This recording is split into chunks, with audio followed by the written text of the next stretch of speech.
Jon, your record around this place is very impressive. Can you share with us what is it that you love so much? I don't know. It's funny because my first ever practice round on the golf course, I was with Pablo Larrazabal, Otaegi, Sergio, and Rafa. We played a fivesome, don't tell anybody. And we started on 10 and played a few holes, and I said, I can't believe they shoot 25 under here. It was windy, greens are firm, fairways are hard to hit, and yeah, ended up shooting 19 under and won the tournament. So I don't really know, because my first impression is this is a difficult golf course. I think it's visually a very stimulating golf course, right? Every time you go to a tee, there's plenty of bunkers. Not all of them are in play, but it gives you an idea of what you need to do, what can be done, and you need to drive it well around here. I think, obviously, that's why me and Rory have had a lot of success, is we're both good off the tee, and when the rest of the game matches and is also firing in all cylinders, it's a tournament we feel comfortable on. Most golf courses around the world have a key stretch of holes. Can you pull out what they are here? Yeah, every tournament you can pick a stretch of holes that might help you, but I think the last 5 here can be where you can score a lot, right? With the par 5, 14, short par 4, 15, 16, with my length being a short hole is usually downwind, and then the par 5, 18, right? You can definitely finish strong. There's been cases. There was a roaring 2012 birdie in the last 5. Colin finished 5 under in the last 7 last year.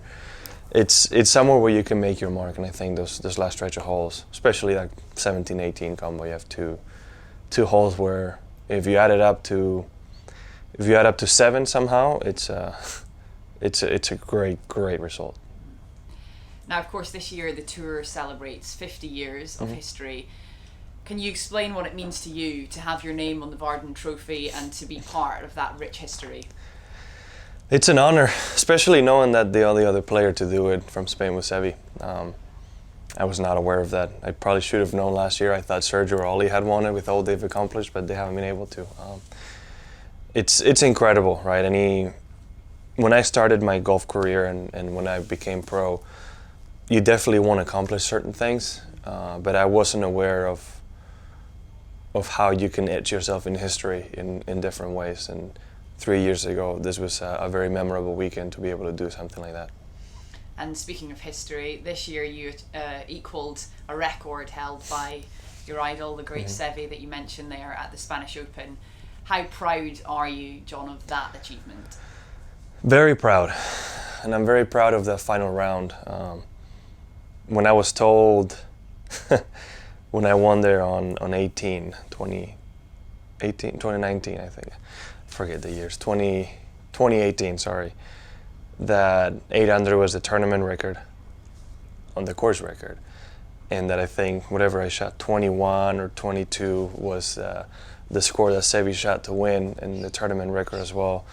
I was a little bit upset because I took a big lead, and towards the end I coasted a little bit. I enjoyed the walk of the last 4 holes. This time it was the opposite. I knew I had the opportunity, and when I got close to that number, I just wanted to post a score. And that birdie putt on 18, I was probably a little bit more nervous than people think, because I knew it was to break the course record as well. I don't know, it's a lot of things that combine in one moment.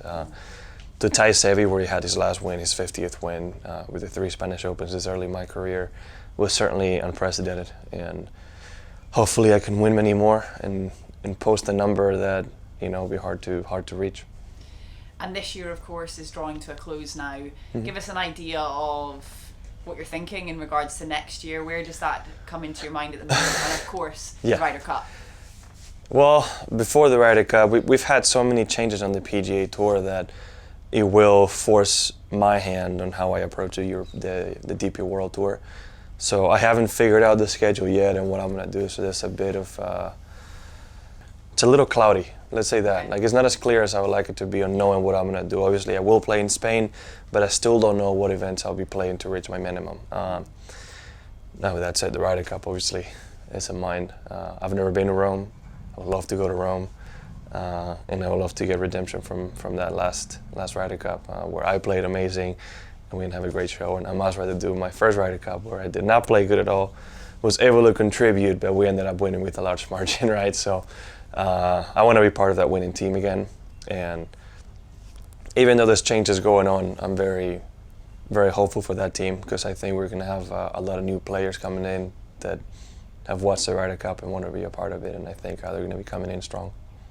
Jon, thank you very much. Good luck this week. Thank you. Tu récord en este campo es difícil de superar.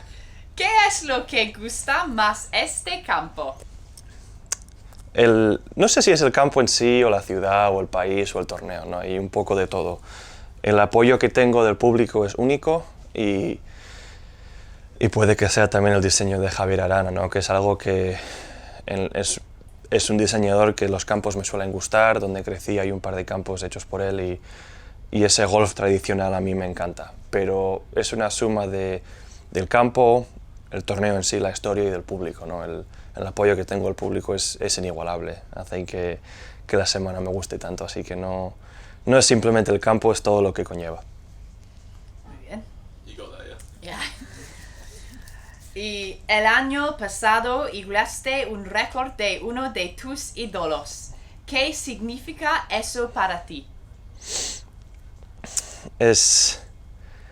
Cualquier récord es único, ¿no? Pero cuando tienes a alguien, un referente que importa tanto como para mí puede ser Seve, Chema, Sergio, Miguel Ángel, cualquiera de ellos, es algo más emotivo. Son jugadores a los que crecí viendo jugar, son gente que me han ayudado en mi carrera, los que han podido, y son personas que han hecho tanto por el golf y por mí indirectamente, que cada vez que puedo igualar ciertos momentos o poner mi nombre junto al suyo en la historia del golf es único, y es algo que lo hace tan memorable. Obviamente hay récords que puede que para mucha gente sean más importantes, que tengan más peso, pero de lo que es la historia del golf español, para mí es algo muy emotivo, es algún legado que quiero seguir llevando hacia adelante y quiero seguir mejorando.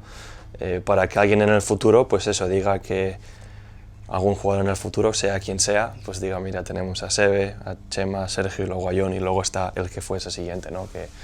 Que para mí es todo un honor, así que